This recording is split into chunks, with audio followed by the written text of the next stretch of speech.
بسم الله الرحمن الرحيم. الحمد لله عدد خلقه ومداد كلماته ورضا نفسه والصلاة والسلام على صفوة رسوله وخير الخلق سيدنا محمد صلى الله عليه وسلم وعلى آله وأصحابه رضوان الله عليهم أجمعين. أما بعد، فأعوذ بالله من الشيطان الرجيم. بسم الله الرحمن الرحيم. إن عدة الشهور عند الله 12 شهرا. الآية. وقال النبي صلى الله تعالى عليه وسلم: اللهم بارك لنا في رجب وشعبان وبلغنا رمضان، أو كما قال النبي صلى الله تعالى عليه وسلم تسليما كثيرا كثيرا. سبحان ربك رب العزة عما يصفون وسلام على المرسلين والحمد لله رب العالمين. اللهم صل على سيدنا محمد وعلى آل سيدنا محمد وبارك وسلم. اللهم صل على سيدنا محمد وعلى آل سيدنا محمد وبارك وسلم. اللهم صل على سيدنا محمد وعلى آل سيدنا محمد وبارك وسلم.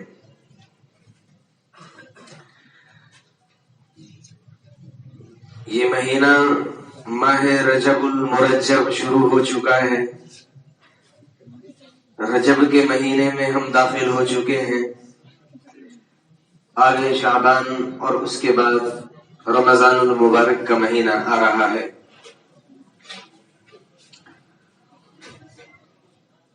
اللہ تبارک و تعالی نے بعض مہینوں پر بعض دنوں پر فضیلت عطا فرمائی ہے. ان 4 مہینوں میں سے ایک مہینہ ہے کہ جن کو اللہ تبارک و تعالی نے حرمت والا بنایا ہے.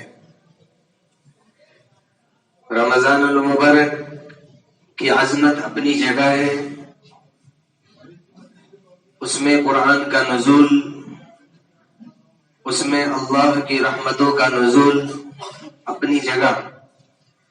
لیکن 4 مہینے ہیں کہ جن کو اللہ تعالی نے باقی مہینوں پر حرمت عطا فرمائی ہے، کہ جو ایک اہم سبق اور ایک درس دیتا ہے کہ ہم ایک دوسرے کا احترام کریں، ایک دوسرے کی عزت کریں، ایک دوسرے پر ظلم نہ کریں.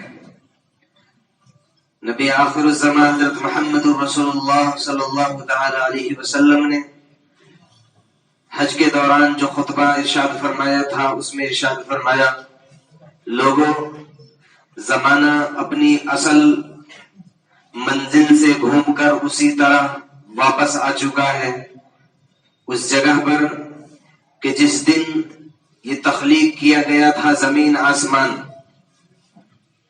لوگوں، اللہ تبارک و تعالی نے سال کے 12 مہینے بنائے ہیں. 4 مہینوں کو باقی مہینوں پر حرمت عطا فرمائی ہے. فرمایا نبی اکرم صلی اللہ علیہ وسلم نے جس وقت آپ خطبہ دے رہے ہیں، آپ کے سامنے تقریباً 1.25 لاکھ صحابہ کرام کا مجمع ہے. 1 لاکھ سے زائد صحابہ کرام اس جگہ پر موجود تھے آپ کے ساتھ حج کرنے میں. آپ نے ایک سوال کیا تھا: یو شہرین ھذا، یہ کون سا مہینہ چل رہا ہے؟ صحابہ اکرام کہتے ہیں ہم خاموش ہو گئے اور ہم نے یہ کہا: اللہ و رسولہ عالم، یا رسول اللہ صلی اللہ علیہ وسلم، اللہ اس کے رسول ہی زیادہ بہتر جانتے ہیں. اور اس کے بعد ہم خاموش ہو گئے. اللہ کے رسول صلی اللہ علیہ وسلم بھی خاموش ہو گئے. کچھ وقت کے لیے آپ خاموش رہے. ہمیں تو یہ لگنے لگا کہ شاید آج جو ایک مہینے کا اس کا نام تھا، اس سے دوسرا نام آپ تجویز کرنے والے. لیکن آپ نے کچھ ہی وقفے کے بعد فرمایا: کیا یہ ذی الحجہ کا مہینہ نہیں ہے؟ ہم سب نے عرض کیا یا رسول اللہ صلی اللہ علیہ وسلم بلا، یقیناً یہ ذی الحجہ ہی کا مہینہ ہے۔ پھر آپ نے دوسرا سوال کیا تھا یہ شہر کون سا شہر ہے؟ ہم نے عرض کیا اللہ و رسولہ عالم۔ آپ پھر خاموش ہو گئے، ہمیں تو یہ لگنے لگا شاید اس کا دوسرا نام آپ تجویز فرمائیں گے۔ آپ نے پھر کچھ دیر کے بعد فرمایا کیا یہ مکۃ المعظمہ نہیں ہے؟ بلا یا رسول اللہ صلی اللہ علیہ وسلم۔ سوال پھر سے آپ نے فرمایا یہ دن کون سا دن ہے؟ قلنا اللہ و رسولہ عالم۔ آپ پھر خاموش ہوئے اور آپ نے اس کے بعد فرمایا کہ لوگوں کیا یہ یوم النحر نہیں ہے؟ اللہ تبارک و تعالی نے جس طرح سے اس دن کو محترم بنایا ہے، اس مہینے کو محترم بنایا ہے، اس شہر کو، شہر مکہ کو احترام والی جگہ بنایا ہے، اسی طرح سے تمہارے اوپر ایک دوسرے کا مال، جان اور عزت حرام ہے۔ ایک دوسرے کی عزت کی فکر کرنا، ایک دوسرے کی جان کی فکر کرنا، ایک دوسرے کے مال کی فکر کرنا، یہ زندگی کے گزارنے کے بعد تمہیں اللہ کے سامنے جانا ہے اور وہاں پر تم سے سوال ہوگا۔ لوگوں میرے بعد تم گمراہ نہ ہو جانا، میرے بعد تم گمراہ نہ ہو جانا، ایک دوسرے کے اوپر ظلم نہ کرنے لگنا، ایک دوسرے کی گردنیں نہ مارنے لگنا۔ آپ نے فرمایا تھا کہ اے میرے صحابہ جو یہاں موجود ہے، لوگوں جو یہاں پر موجود ہے ان کی ذمہ داری ہے جو نہیں ہے ان کو پہنچا دے۔ شاید ہو سکتا ہے کہ یہاں پر سننے والے سے زیادہ محفوظ کرنے والے ہو جن کو پہنچایا جائے۔ اس کے بعد فرمایا حل بلغت، کیا میں نے پہنچا دیا؟ کئی مرتبہ یہی الفاظ دہرائے، حل بلغت، حل بلغت، کیا میں نے پہنچا دیا؟ کیا میں نے اللہ کا دین پہنچا دیا؟ صحابہ نے عرض کیا یا رسول اللہ صلی اللہ علیہ وسلم یقیناً پہنچا دیا، اور پہنچایا ہی نہیں بلکہ حق ادا کر دیا آپ نے۔ اللہ کے رسول صلی اللہ علیہ وسلم بار بار ایک لفظ دہرا رہے، حل بلغت، کیا میں نے پہنچا دیا؟ ایک ایک ایمان والے کو معترف بنانا چاہتے ہیں، اقرار لینا چاہتے ہیں کہ ایک دوسرے کے احترام کی فکر کرنا، ایک دوسرے کا احترام، ایک دوسرے کی جان، مال، عزت کی حرمت کا اعتراف کرنے والے بنو، کسی پر ظلم نہ کرو۔ ظلم دو طرح کے ہوتے ہیں، ایک ظلم ہوتا ہے اللہ کی ذات کے بارے میں، اللہ کے حق کے بارے میں۔ اللہ کے حق کے بارے میں جو ظلم ہوتا ہے اس میں سب سے بڑا ظلم ہے شرک کرنا، اللہ کے ساتھ میں شرک کرنا۔ شرک ایک بہت بڑا مفہوم اپنے اندر لیے ہوئے ہیں۔ شرک صرف یہ نہیں ہوتا کہ معبودان کو سامنے رکھ کر ان کے سامنے سجدہ کیا جائے،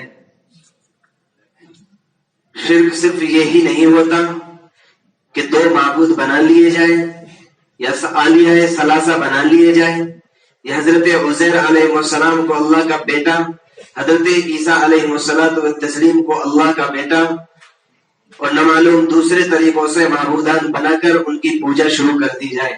اس کے علاوہ بھی ہے شرک، جو کام اللہ جل جلالہ کا ہے، جو اللہ جل جلالہ کی ہے، جو صرف اور صرف اللہ جل جلالہ عما نوالہ کر سکتے ہیں، اس میں کسی بھی صورت میں دوسرے کا خیال لے آنا، دوسرے کے بارے میں غلط عقائد بنا لینا، بہرحال وہ ایک بہت لمبا موضوع ہے۔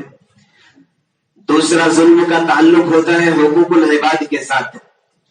حقوق العباد میں جو بہت بڑے ظلم ہیں، بندوں پر جو ظلم ہے، اس میں بہت بڑے ظلم ہے جن کو یہاں پر نبی اکرم صلی اللہ علیہ وسلم ارشاد فرما رہے ہیں۔ جان کا احترام، ایک دوسرے کی جان کا احترام۔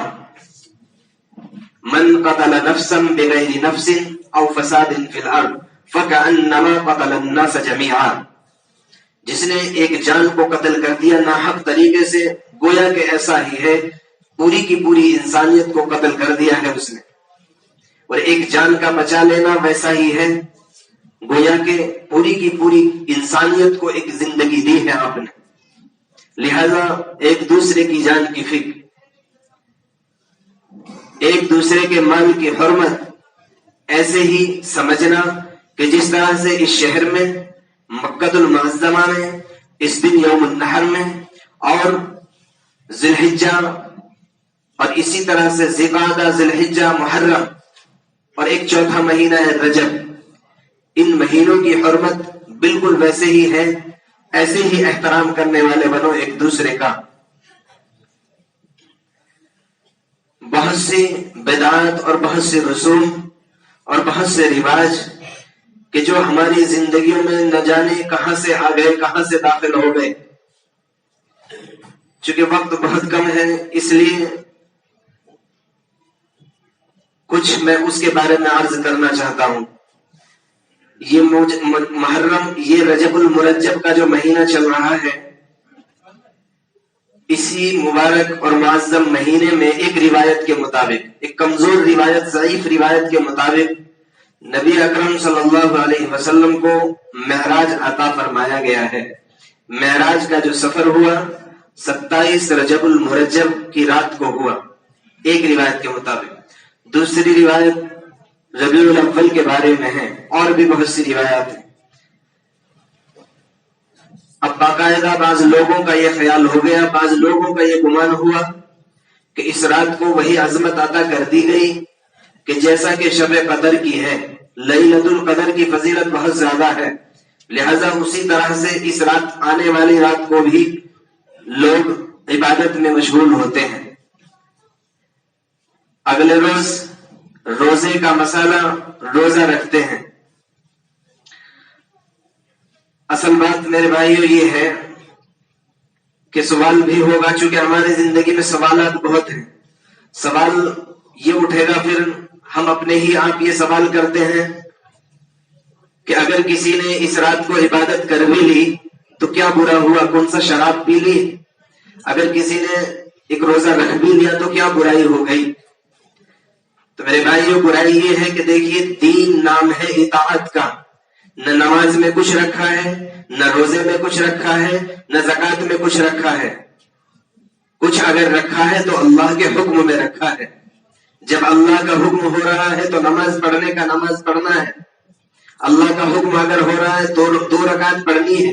مسافر ہے 2 رکعت پڑھنے کا اللہ نے حکم دے دیا تو بس حکم ہے. 4 پڑھے گا تو گناہ کے سوا کچھ نہیں ہے. تو اصل مسئلہ ہے اللہ کی اطاعت کا.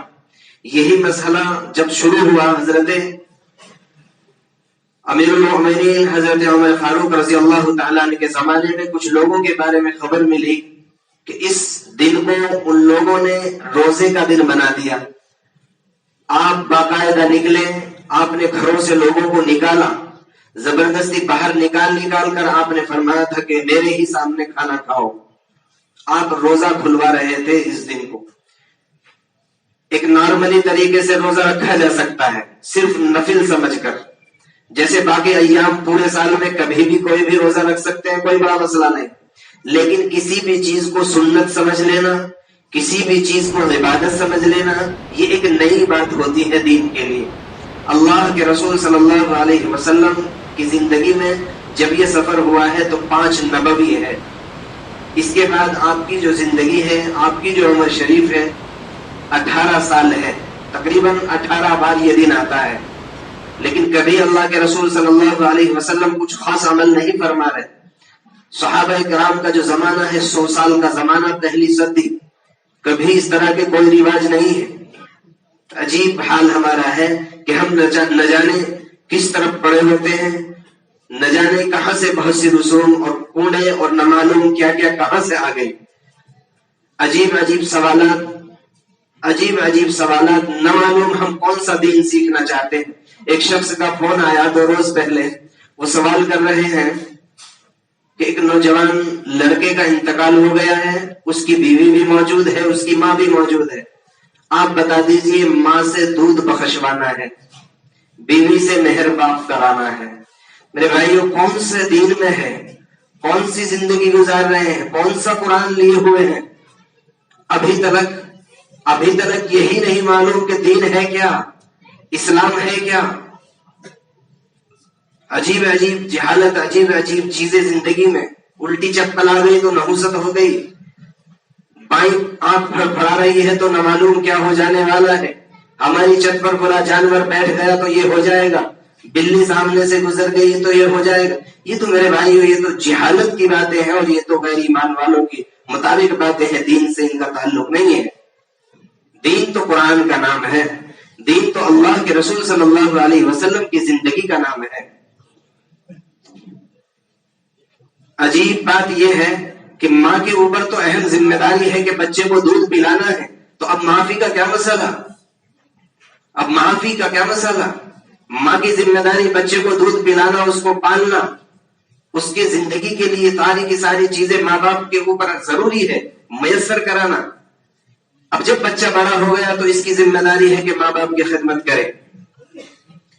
عجیب جہالت کے انسان ساری زندگی بچے پیدا کر کے بڑے ہو گئے, اب دنیا سے رخصت ہو رہا ہے, اب فکر ہو رہی ہے کہ مہر کیسے دیا جائے.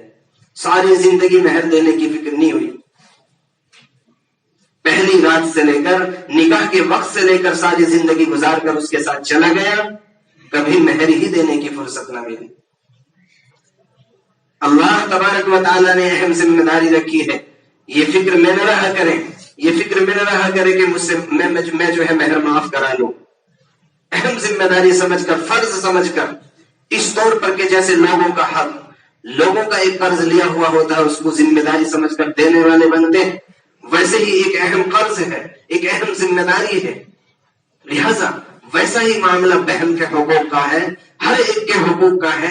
اللہ تعالی شانہ سے دعا ہے, اللہ مجھے بھی ہم سبوں کو عمل کی توفیق و رحمت فرمائے. ما علینا الا البلاغ.